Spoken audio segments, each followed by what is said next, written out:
नमस्कार दोस्तों, welcome to Arjun's world of civil services.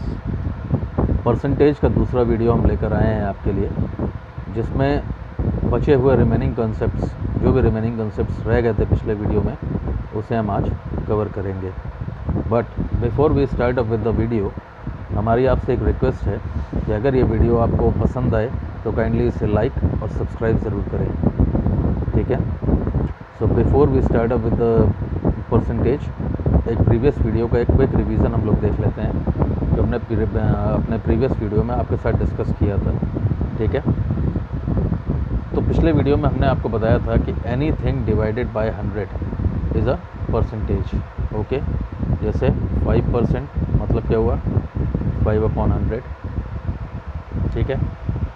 10% 10/100, 10/100, 15% 15/100, okay. पहली चीज़ तो हमने ये डिस्कस करी थी आपके साथ, anything divided by 100 is a percentage. दूसरी चीज़ हमने क्या डिस्कस करी थी आपके साथ, वो थी टोटल इनटू रिलेटिव बराबर होता है एब्सोल्यूट, ओके। मतलब इन दोनों में से अगर हमें, इन तीनों वेरिएबल्स में से अगर हमें कोई भी दो वेरिएबल्स पता हैं तो तीसरा वेरिएबल्स हम आराम से निकाल सकते हैं, ओके फाइन। उसके बाद हमने एक प्रॉब्लम डिस्कस किया था आपके साथ, एक दो प्रॉब्लम्स, जिसमें हमने ये बताया था कि अगर x is more than y by 20%, तो by what percentage y is less then x।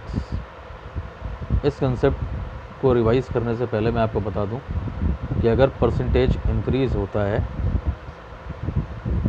तो 20% के लिए हम लोग क्या बोलते हैं, 1.20, 30% के लिए 1.30, 40% के लिए हम लोग बोलते हैं 1.40, ठीक है। मतलब 1 पॉइंट के बाद उतना ही ऐड करते चले जाते हैं। और अगर हम परसेंटेज डिक्रीज़ की बात करें, परसेंटेज डिक्रीज़ की, तो अगर 20% डिक्रीज़ हो रहा है तो मैंने आपको बताया था कि 100 - 20 इज़ 80, आगे एक पॉइंट लगा देना 0.80।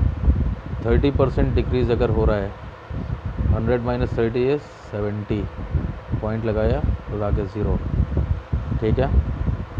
25% डिक्रीज़ अगर हो रहा है, 100 - 25 इज़ 75, पॉइंट लगाया 0.75। इतनी चीज़ें हमने अपने लास्ट वीडियो में आपके साथ कवर करी थी, ठीक है। अब चलते हैं हम नेक्स्ट वीडियो पे। नेक्स्ट जो हमारे बचे हुए कंसेप्ट्स हैं उस पर हम बात करेंगे। अब परसेंटेज में हमें दो चीज़ें देखनी बाकी हैं अभी। पहली चीज़ तो ये है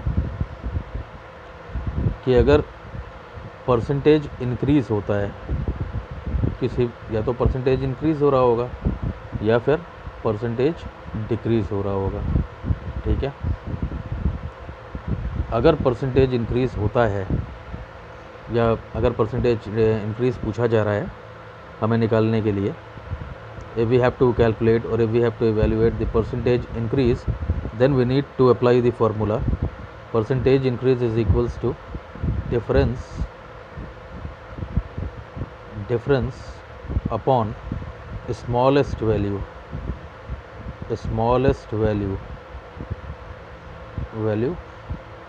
into 100, ठीक है।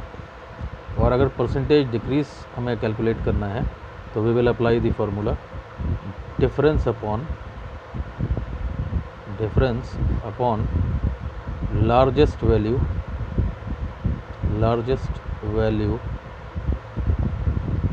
इनटू 100, ठीक है। इतनी चीज़ें हमें इसमें देखनी होती हैं या हमें पता होना चाहिए। इन दोनों को एक हम लाइव एग्जाम्पल से समझने की कोशिश करते हैं। Example, for example, there are two numbers, one is 500, other one is 1000। या इसे हम ये भी बोल सकते हैं, the cost of a good increases from 500 rupees to 1000 rupees। Now if we have to calculate the percentage increase, अगर मैं ये पता करना है कि अगर किसी गुड का वैल्यू 500 से 1000 हो जाता है, so what is the percentage increase? So what we will apply? Difference upon smallest, we will apply this concept, difference upon smallest value into 100. What is the difference?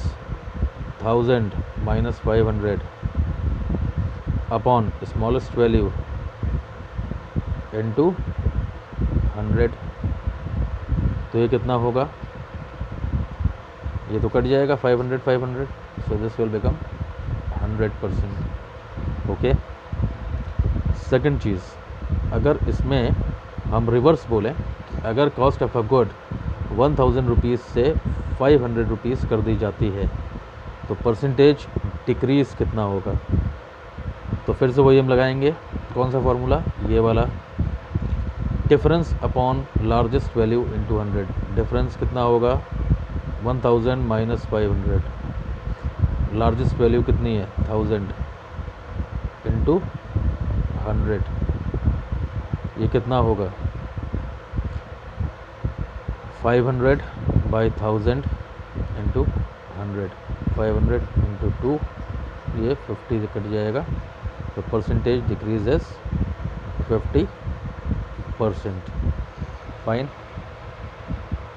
So I hope this thing is quite clear, right? अगर इस concept में आपको कहीं भी कोई भी समस्या आ रही हो, तो आप मैसेज में कमेंट करके मुझसे पूछ सकते हैं. I will explain it to you another time. दोबारा मैं आपको एक्सप्लेन कर दूंगा, ठीक है? Now we will solve some problems. Okay, देखो क्वेश्चन, पहला क्वेश्चन क्या है? Ram gets a salary of Ram gets a salary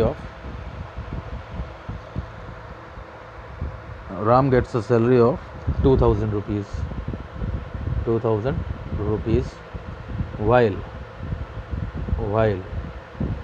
Mohan gets a salary of 5000 rupees. 5000 rupees. Okay. So, by what percentage Ram's salary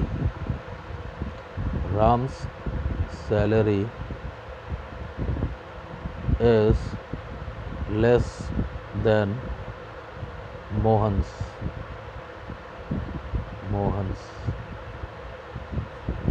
तो question क्या बोल रहा है? राम की सैलरी 2000 रुपीज़ है, मोहन की मंथली सैलरी 5000 रुपीज़ है, तो राम की सैलरी मोहन से कितना परसेंटेज कम है?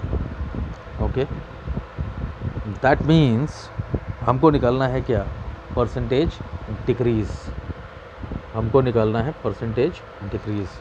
और परसेंटेज डिक्रीज़ के लिए अभी हमने पीछे पढ़ा है, परसेंटेज डिक्रीज़ क्या होता है? Difference upon largest value into 100. So what is the difference? Difference upon largest value into 100. ठीक है, डिफरेंस कितना है? 5000 माइनस 2000. लार्जेस्ट वैल्यू कितनी है? 5000 इंटू 100. ठीक है, दिस बिकम्स 3000 ऑन 5000 इंटू 100. ये ज़ीरो ज़ीरोज़ कैंसिल हो जाएंगे, 20 हो जाएगा इधर. सो राम की सैलरी मोहन से कितनी कम है? It is 60%. Okay, so Ram salary is less than Mohan's by 60%. Okay, now if we say, अगर इसी क्वेश्चन में हम एक और एक्सटेंशन बना दें और हम पूछें कि by what percentage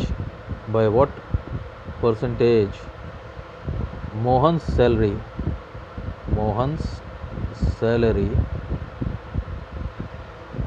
is more than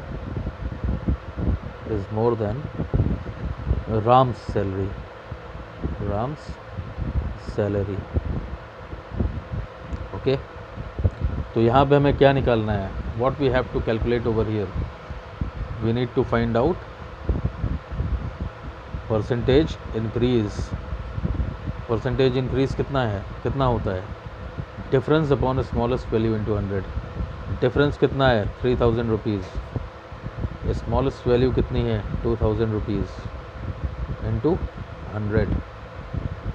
ठीक है, दिस बिकम्स 50. 150%. कितनी ज़्यादा हुई मोहन की सैलरी राम से? So it is 150%. Okay, now will see another question.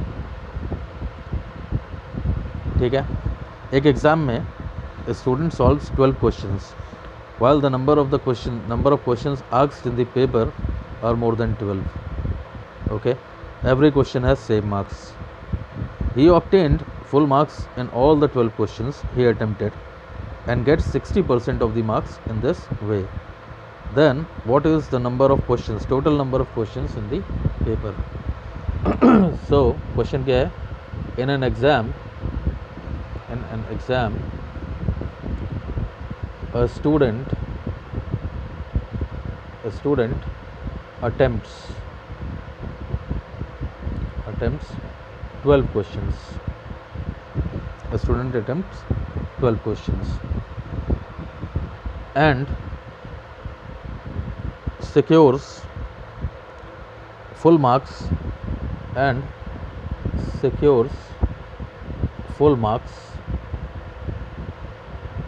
in all the questions.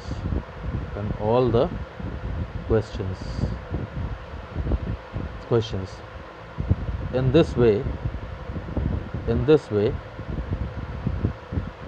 he gets 60% of the marks. In this way he gets 60% of the marks. However, the total number of there are more than 12 questions in the question paper. So what we have to find out? Find the total number of questions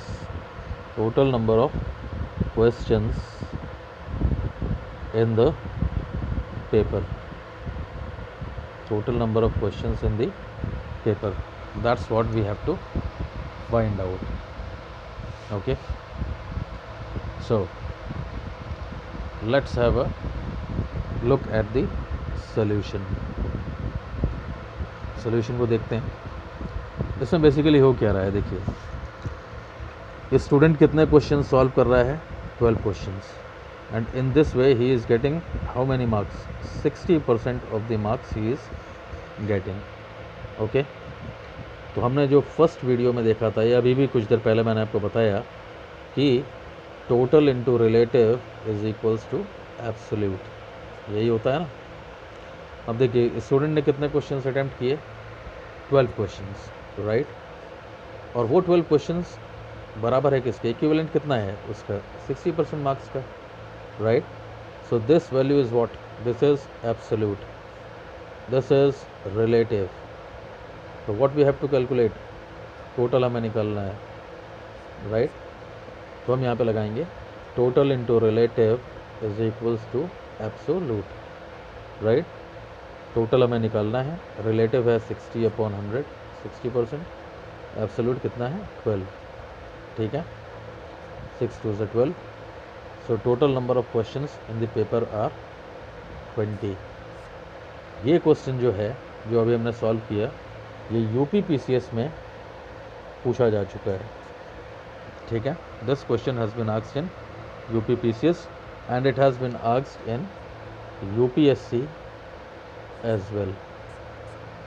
तो ये क्वेश्चन हमारे लिए important हो जाता है. Okay, next. अब हम बात करेंगे थोड़ा सा नेट परसेंटेज चेंज पर. ओके, नेट परसेंटेज चेंज पे we will talk about net percentage change, right. चलिए एक क्वेश्चन देखते हैं। Question, if a shopkeeper increases the cost of a good by 20% and then again increases its costs by 20%, then what is the net percentage change in the value of good? कहने का मतलब ये है कि एक good है, कोई भी एक गुड है, इसके ऊपर shopkeeper first increases 20%, then again he increases 20%, right? So what we have to find out? We have to find out the net, percentage change on the value of good. ठीक है, अब इसमें देखिए हमें कोई फॉर्मूला वगैरह याद नहीं करना है, बेसिक अप्रोच लगानी है। पहले उसने कितना इंक्रीज़ किया? 20%। 20% का मतलब क्या हुआ? 1.20। दोबारा उसने कितना इंक्रीज़ किया? फिर 1.20, राइट। यही हमारा नेट परसेंटेज चेंज हो जाएगा। ये कितना होगा? 12 12 144 होता है, 1.44। इसका मतलब क्या हुआ? हमने बताया था ना कि अगर 44% इंक्रीज़ कर रहा है तो मतलब होता है 1.44। तो ये क्या हुआ? 44% इंक्रीज़ हो रहा है। ठीक है, दिस इज़ द आंसर। एक और क्वेश्चन सॉल्व करते हैं। ओके, मान लीजिए a shopkeeper is trying to sell a watch. Shopkeeper is trying to sell a watch. Firstly he increases 20% on the cost of the watch, and then he reduces 25% or let's say 20% itself on the watch. So again we need to find out the net percentage change. तो net percentage change कितना होगा? पहले कितना बढ़ाया? 1.20, 20% increase into बाद में कितना घटाया? 20%। और आपको पता है कि 20% घटाने का मतलब होता है कितना? 0.80, राइट। तो इसका वैल्यू कितना हुआ? 0.96। और हमें मालूम है कि 0.96 का मतलब क्या हुआ? 4%। 4% डिक्रीज़ कर रहा है वो। ठीक है, तो जो नेट परसेंटेज चेंज हुआ वो क्या हुआ? 4% लेस हुआ। नेट 4% लेस हुआ, राइट। इस टाइप के प्रॉब्लम्स जो है ना बहुत कॉमन है, राइट। तो अब कुछ और प्रॉब्लम्स थोड़े से और देख लेते हैं इसको भी। ठीक है, अब आइए एक प्रॉब्लम देखते हैं। अ shopkeeper on the cost of a watch first increases 30% and then he reduces it by 20%। ठीक है, पहले शॉपकीपर क्या कर रहा है? 30% इसके प्राइस को बढ़ा रहा है। ठीक है, फिर क्या कर रहा है? 20% इसके प्राइस को कम कर दे रहा है। ठीक है, first he is increasing 30% on the cost of watch and then he is reducing 20% on the cost of watch. ठीक है, now if the cost of watch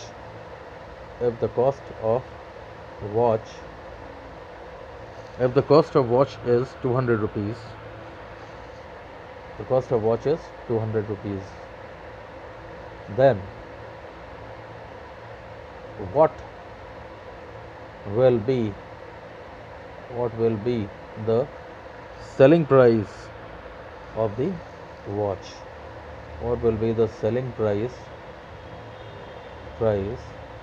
of the watch? तो अब आप देखिए कि परसेंटेज में ही प्रॉफिट एंड लॉस का concept आ गया है। देखिए प्रॉफिट का मतलब, यहीं से मैं आपको एक हिंट देता हूँ, प्रॉफिट एंड लॉस भी बेसिकली क्या है? परसेंटेज चेंज ही है। प्रॉफिट का मतलब होता है परसेंटेज इंक्रीज, वह लॉस का मतलब होता है परसेंटेज डिक्रीज। Okay right. तो इसमें हमें करना क्या है, इसका सोल्यूशन देखते हैं। इनिशियली कॉस्ट की वॉच कितनी है, 200 रुपीज़, ठीक है। पहले इसके ऊपर बढ़ाता है शॉपकीपर 30%, 30% इंक्रीज़ करेगा तो इसकी कुछ कॉस्ट बढ़ जाएगी, ठीक है। फिर इस कॉस्ट के ऊपर वो फिर से 20% रिडक्शन करेगा, ठीक है। तो अब जो कॉस्ट आएगी यही कॉस्ट हमको निकालनी है, because it is the final और the selling price of the watch, ठीक है। तो इसका दो तरीका है। अब हम इसमें देखते हैं मेथड 1। फर्स्ट वे में हम क्या कर सकते हैं कि या तो हम दोनों की इंडिविजुअल वैल्यूज़ निकाल लें। इसकी वैल्यू कितनी होगी, 200 इंटू 30% इंक्रीज़ हो रहा है 1.30, राइट। ये कितना होगा 2600 रुपीज़, 260 रुपीज़, सॉरी 260 रुपीज़ इसकी वैल्यू होगी 30% इंक्रीज़ करने के बाद। और फिर जब इस पर 20% डिक्रीज़ कर रहा है तो इसकी वैल्यू कितनी होगी, 260 इंटू 0.80, ठीक है। तो ये कितना होगा 20। So final cost of the watch will be 208 rupees, ठीक है। This is the final cost और selling price of the watch, ठीक है। इसी को अब हम एक मेथड 2 से भी सॉल्व कर सकते हैं। मेथड 2 में हम क्या करेंगे, देखिए फिर से देखते हैं।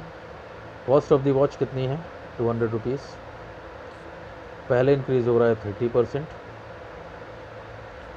फिर इंक्रीज़ हो रहा है, फिर डिक्रीज़ हो रहा है 20%, ठीक है। And this is the selling price of the watch. तो हम यहाँ पे क्या कर सकते हैं मेथड 2 में, we will find out the net percentage change.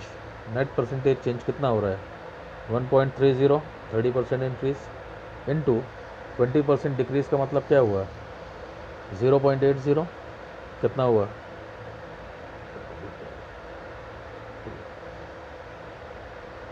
Right. तो दिस बिकम्स 1.04, राइट। तो कहने का मतलब कितना हुआ, परसेंटेज के चेंज कितना हो रहा है, 4% इंक्रीज़ हो रहा है। इसी 4% को अगर हम 200 से मल्टीप्लाई कर दें so we will get the same result. That means selling price of the cost watch कितना होगा, 200 इंटू 1.04 बिकम्स इक्वल्स टू 0080, 208। तो आया ना वही 208 रुपये। This is the final cost of the watch, okay. Now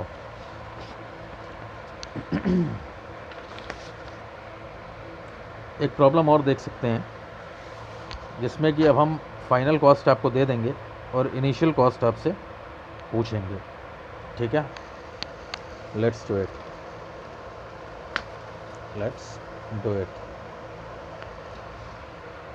question समझिएगा। The cost of a watch is say suppose no, it's not like that. Let's take it this way. The cost of the watch is increased by 20%, then decreased by 20%, and again it is increased by 25%. If the selling price or the final value of the cost of the watch is 400 rupees, then what is the initial value of the watch? Okay. तो if इस problem को अगर हमें solve करना है तो what will do is see question what it is saying, the cost of a watch, this is a watch. First the cost of a watch increases by 20%, right, then decreases by 20%, and then again it gets reduced by 25%, ठीक है। now it says final value or selling price of watch is how much? 400 rupees. Then what is the initial value of the watch? What is the initial value of the watch? ठीक है, तो इसमें हम करेंगे क्या? देखिए, this is a watch, initial value which we have to calculate. We don't know the exact price of the watch. First there is an increment of 20%, fine. Then there is a reduction of 20%. Then again there is a decline of 25%, and this is the final value of the cost, which is equals to 400 rupees. Final value cost की watch की कितनी है? 400 rupees. ठीक है, तो यहाँ पे हमें करना क्या है? फिर से हमें निकालना है net percentage change. Okay, net percentage change कितना होगा? 20% increase means 1.20, 20% decrease means 0.80, 25% decrease means 0.75, right, 0.75. So this is the net percentage change. इसकी जो भी वैल्यू आएगी you will just calculate it. और उसके बाद अब देखिए, जब इनिशियल वैल्यू से हम फाइनल की ओर जाते हैं तो हम क्या कर रहे थे? मल्टीप्लाई कर रहे थे. But when we are coming back from final to initial value, जब फाइनल से इनिशियल की ओर आएंगे तो हम क्या करेंगे? डिवाइड करेंगे चीज़ों को, राइट. अगर हम नेट परसेंटेज चेंज की वैल्यू हम मान लेते हैं इट इज़ 100, सपोज करते हैं 100, और x भी ले सकते हैं, ठीक है. तो इनिशियल वैल्यू कितनी होगी? 400 डिवाइडेड बाय x. x मतलब x की वैल्यू कौन सी है? ये है 120 इंटू, और इसी को अगर हम और ज़्यादा सिंप्लीफाई कर दें तो इनिशियल वैल्यू कितनी होगी? 400 अपॉन नेट परसेंटेज चेंज. ठीक है, इनिशियल वैल्यू होगी net 400 upon net percentage change. So in this way we are going to solve these type of problems. ठीक है, आइए अब एक नेक्स्ट प्रॉब्लम पे चलते हैं. let us solve another problem. Okay, तो क्वेश्चन क्या है? The population of a city is 40,000. ठीक है, फर्स्ट ईयर में the population increases by 10%, second year में population increases by 20%, and third year में पॉपुलेशन इंक्रीजेज बाय 40%, राइट. तो what is the population at the end of 3 years? ठीक है, तो इस टाइप के प्रॉब्लम्स जो होते हैं ना, इसमें बड़ा ही सिंपल होता है. हमें कुछ नहीं करना है, सिर्फ टोटल पॉपुलेशन को जितना इंक्रीज़ हो रही है उससे नेट परसेंटेज चेंज निकाल लेना है. पहले कितना इंक्रीज़ हो रहा है? 10%, 20%, 40%. Find out the net percentage change, multiply it by 40,000. ठीक है, राइट. इसे we can solve it also, that's not a problem. देखिए, अगर मैं बोलूँ population of a city is 40,000. ठीक है, population of a city is 40,000. Now first year में पॉपुलेशन इज इंक्रीजिंग बाय 10%. ठीक है, सेकेंड ईयर में the population is increasing by 20%, and in the third year the population is increasing by 40%. Okay, so what we have to find out? Population at the end of third year We have to find out the population at the end of third year. Find the population at the end of third year. Okay, this we have to find out, right? Solution इसका कैसे आएगा? Solution हमें क्या निकालना है? Population at the end of 3 years और third years, ठीक है। तो इनिशियली पॉपुलेशन कितनी है? 40,000, ठीक है। फर्स्ट ईयर में कितनी चेंज हुई? 1.10। सेकेंड ईयर में कितनी हुई? 1.20। थर्ड ईयर में कितनी हुई? 1.40। Simple, right. और बेसिकली ये जो चीज़ है ये क्या है? This is nothing but net percentage change, right. This is the net percentage change. तो ये जब हम इसे सॉल्व करेंगे तो यहाँ आंसर कितना आएगा? This will come up to 73,920, ठीक है। इतनी टोटल पॉपुलेशन हो जाएगी। अब अगर इसी में कोई आपसे पूछ ले कि नेट परसेंटेज चेंज, कि नेट परसेंटेज चेंज नहीं, परसेंटेज इंक्रीज इन पॉपुलेशन कितना था, ठीक है। तो यहाँ से हमने नेट परसेंटेज चेंज हमें पता है, तो नेट परसेंटेज चेंज कितना हो रहा है? This is approximately equals to 1.85, right. और 1.85 का मतलब कितना होता है? 85%. The population is increasing by 85. The population has increased by 85%. Okay.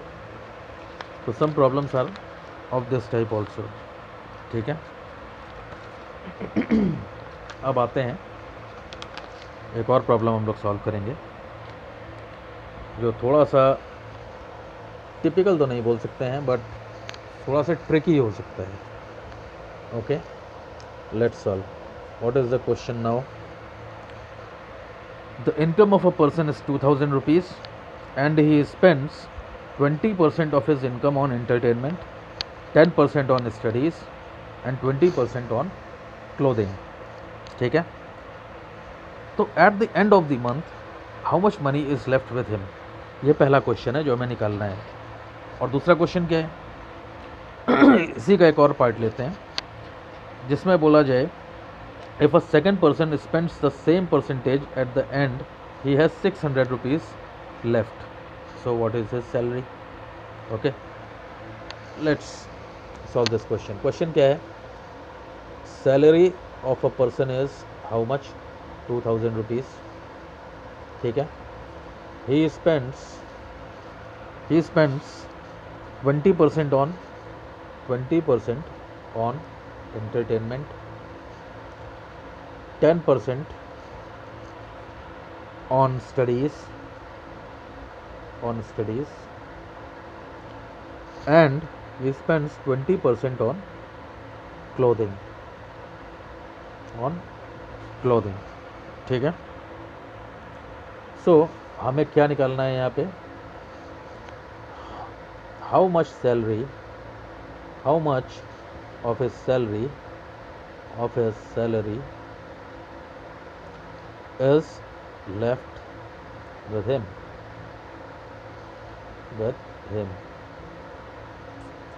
ठीक है। तो देखिए इसमें सिंपल सा तरीका है, इसमें बहुत ज़्यादा तामझाम नहीं करना है हमें। We have to find out the solution in a very easiest way, ठीक है। अब आप देखिए सैलरी इसकी कितनी है? How much salary is this person getting? He is getting a salary of 2,000 rupees, ठीक है। This is his income. Expenditure कितना है? ये इसका एक्सपेंडिचर है, राइट। ये इसका एक्सपेंडिचर है। ये कितना है? 20 + 10 + 20, that means 50% he is spending, 50% spend कर दे रहा है। तो amount left percentage of his salary, percentage of salary left with him कितनी होगी? 50%। ठीक है, 50% का मतलब क्या हुआ? 50% of 2000, that means 50 upon 100 into 2000, ये कितना होगा? This will be equals to 1000 rupees. ठीक है, इस सब टाइप के प्रॉब्लम्स को हम इस तरह से ईजिली सॉल्व करेंगे, right.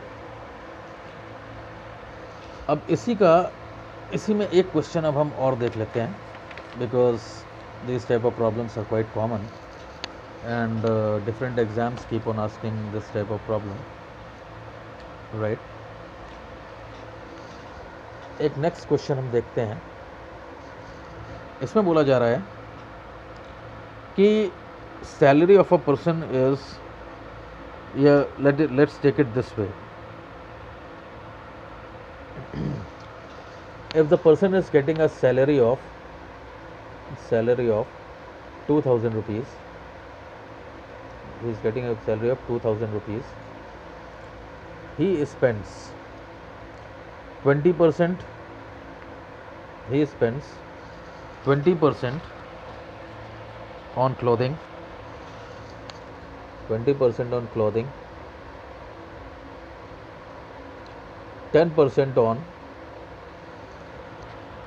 on studies, and 10% on studies, and 20% on entertainment.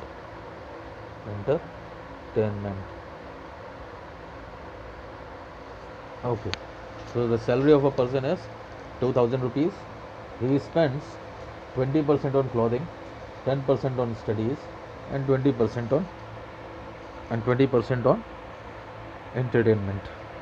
Fine, but even after spending this amount, even after spending this whole amount, 600 rupees are left with him. 600 rupees are left with him. ठीक है, so what we have to find out? Then find out his salary. Then find out his salary. ये हमारा question है and we have to find it out. अब देखिए, इसमें हम एक चीज़ कह सकते हैं, टोटल सैलरी देखिए, टोटल सैलरी जो इसके पास आ रही है वो कितनी है? 2000 rupees, which is equivalent to 100%. ठीक है, 100% का मतलब यही हुआ, जितनी सैलरी आ रही है वो पूरा का पूरा 100% हुआ. अब इसमें से हम देखें, इसमें से how much is he is spending, he is spending how much? 50%. 50% of his salary ये खर्चा कर दे रहा है. क्या 50% कैसे? 20 + 20 + 10, 50% he is spending. So how much money is he? तो रिमेनिंग मनी कितना हुआ? रिमेनिंग और सेविंग्स इसकी कितनी हुई? सेविंग्स कितनी हुई? 50%. ठीक है, 50% ही तो बचा, मतलब इसका कितना बचा? 1000 रुपये. नाउ 50% जो है, और बोला जा रहा है क्वेश्चन में कि ये सब खर्चा करने के बाद भी he has got 600 rupees with him. 600. So 50% will be equivalent to 600. This is relative, this is absolute, and we have to find out the total. तो मैंने आपको पहले ही बताया है कि total into relative is equals to absolute, right? So total into relative is 50 upon 100, absolute is 600, 50 to this becomes, so total salary will be 1200 rupees. Right. तो हमने क्या किया बेसिकली, यहाँ पे टोटल उसके पास कितना पैसा बचा था ये हमने निकाल लिया। सॉरी, यहाँ पे हमें then find out the salary नहीं है ये, it will be like find out the, no that's fine,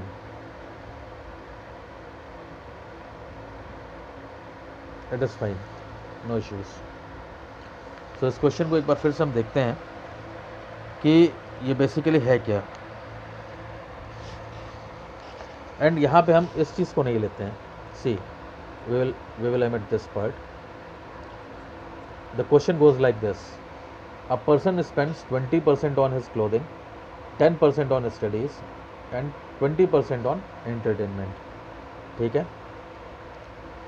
तो 20% क्लोथिंग पे इतना, जो भी उसकी सैलरी आ रही है पर्सन की, let that salary be x और एनीथिंग, जितनी भी सैलरी आ रही है उसका 20% वो क्लोथिंग पे खर्चा करता है, 10% स्टडीज़ पे और 20% एंटरटेनमेंट पे।